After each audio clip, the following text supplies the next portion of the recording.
Hello everybody, welcome back once again to On the Couch with David and Travis. This was episode number 24, Beginning and the End, or Knocking on Heaven's Door.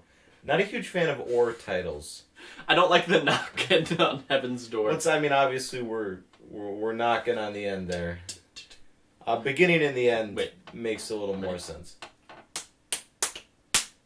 Do you want to build it? Yeah, I just had to do that. So it's a lot of people's favorite episode, and it's really, really well done. Again, it's extremely fast-paced. Yeah, I like it. Everything goes by quick. Quaru's an interesting character. I wonder what it would be like if he was introduced a few episodes earlier. And that's kind of what it is in the movies, sort of. But at the same time, I feel like the twist would have been a little too obvious if he was introduced earlier and we had more time with him. I feel like it would have been less obvious. Maybe, you think? Well, because for me, it's like the fifth child's coming. We don't know where he's coming from, but he came around after the second impact, and I'm like, well, I'm saying you take this arc of Shinji having to kill him, and you place it earlier where we had the arc with the Toji thing, and it works much better because you see Shinji and his relationship much more. It's more interesting to watch, and there's more of a connection instead of it. Obviously they're like classmates and they're friends. You could argue that there's a romantic thing here, but it's really more so the first person who's really just shown unadulterated kindness to Shinji. But it's not really a person, though. No. And this is where it gets a little interesting, is what's the relationship between humanity and the religious, other? What's that relationship? Is Kaworu to Shinji not unlike Rei to Gendo? Because they're constantly hinting how they're very similar. Yeah, or is it he's supposed to be like God? Well, I think he's God loving his creation. I saw it like Jesus. Yeah. There's a lot of Jesus imagery here, with Kaworu being sent down and then being killed and just being sort of like the idyllic angel. Yeah. And being kind of like the perfect being. And much more so than Hollywood, I think using Ode to Joy here works a lot better. Because like you said, it's a huge piece of... The dissonance is even stronger here. Yeah. And it's a better song. I think it's a better song. More effective. Oh my god, though, that beginning where Asuka's a little girl finding her mother hung, that's terrible. Oh my god, The imagery of her in the bathtub, I think, is exceptionally terrible, because you can see that, her skin is sunk in. Yeah. She hasn't been eating or drinking. She's, dehydrated and basically just a wasting husk. Well, I don't know if this association is as strong in Japan, but a common way of committing suicide is to cut your wrists in a full bathtub. It seems like it hinted that it was a cut wrist that, I don't know, maybe didn't take or whatever the situation is. Yeah, and there's just that association with it. And we know that Asuka didn't do it because the bathtub was empty of water. So I don't know if, in Japan, that's, a cultural... Yeah, I don't know either. Piece of knowledge that as it would be in the States. But God, that is depressing to watch. Yeah, it was a doozy. However, though, the colors in this episode are magnificent. The sunset in the opening scene where he meets Kaworu, when they're down in the dogma, and instead of having it just be sort of like a room with juice like we kind of saw it before, it's sort of like this galaxy, more space type thing, which is a lot more interesting to look at. God, I think the scene where Masato says, for what little Pen has accomplished in these 24 episodes, that scene where she says goodbye to him is really sad, because it's basically the last thing she has to say goodbye to. Yeah. And in a way, it's sort of her admitting that she's no longer capable of taking care of something or someone. Yeah. Because of what's happened. Well, yeah. God, in the world that they're living in, it's kind of impossible to do. Yeah. It's not. I view it more not as a fault of her personality, but just as a fault of the world that they live in. It is so quick of, here's the new guy, here's his interaction with Shinji, here's, he's an angel, we gotta kill him. But I think every line of dialogue is written well enough where it works at that fast pace. Yeah. He doesn't just... The way it's written is very well done, because he doesn't say, I love you the best. He says, I'm saying I love you. He says... I think I was born to meet you, so they're a lot more abstract thoughts. And just sort of hinting at his lack of humanity or understanding. Exactly. What I love at the end is where Shinji and Masato are talking, and Masato says, you choose where he's like, I shouldn't have died. I should have died, and like I should not have killed him. I shouldn't have survived. And then Masato says like he no longer had a will to live, so you deserve to live because you still have a will to live. And then he says, Masato, you're so cruel, which it is cruel, but it's also real. It's two ideas. Neither of them are really wrong, but they're exploring sort of both sides of it. I know. And maybe it's just because I like Masato so much, but it's kind of also the same. It's true. It's like he wanted to die, and like he said he was indifferent. But it's hard to even understand if what he is had a concept of. Yeah, exactly. And so, I don't know. I'm much more of that Masato idea of, like, bad stuff happens, but you have to keep moving on.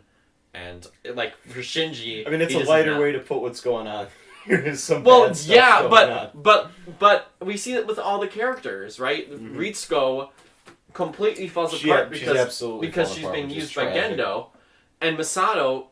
is the one who's, she has had bad stuff too. Mm-hmm. She survived the second impact in a capsule. Mm-hmm. Like, so she's seen these terrors too, but at the same time, what's that point where, okay, bad things have happened, but I need to keep going on. But it's also the idea of, like, what's the point where you're constantly clawing for survival in this environment, and you have to just sort of accept your fate, Well, yeah, but also at the same time, it's like, if you are just rueing in this negative ideas, what good are you doing for yourself and for the rest of the people around you? They need you, because obviously they need each other, and nobody's really giving each other a lot of help. I think she's kind of the voice of reason here. Where it's absolutely. Where it's like... That's not to say she's, like, always she's correct. Not perfect. Yeah. But, and this scene, I think it's like... Yeah, you had to do something horrible, and it's awful, but at the same time, she's not saying, like, you should be happy, because that's not what she's saying. She's like, there's a reason why this is happening, and we have to keep looking for it. That's why these characters are great, is because in real life, you have people that have to keep fighting, you have people that don't. Yeah. And you're seeing sort of both of that reflected here. Mm-hmm.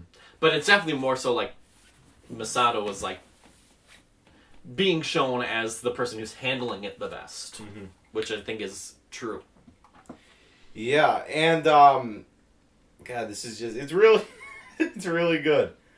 It's a little bit interesting how they end this episode with that scene, because neither ending after this, like, follows it up directly. Mm. So, just in terms of setting this up for an ending,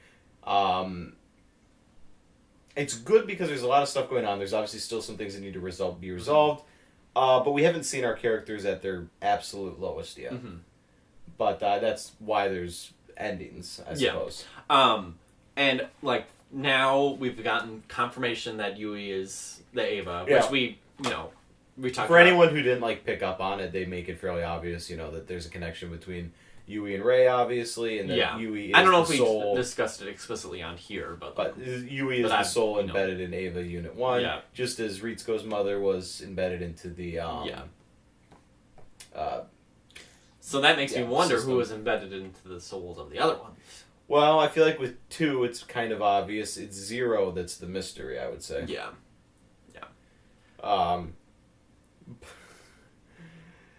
It's... Like I said, it gets kind of hard to talk about it because it's hard because it's hard to explain exactly what's going on.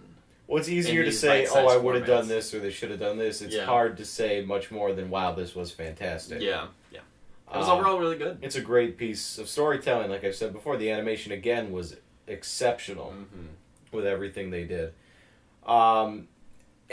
They're sort of... I think they maybe could have had, like, a little clear image of what's to come. Maybe they're kind of shrouding in mystery. But just watching this, at this point, like, what could possibly be the ending of this? Mm-hmm. And I guess that's kind of the point, is you don't really know. Kind of bad thing, yeah. But it's also like, Avatar. Oh, Season 1, the Fire Nation is going to invade. We know that's happening, and we have to stop it. That's the goal here.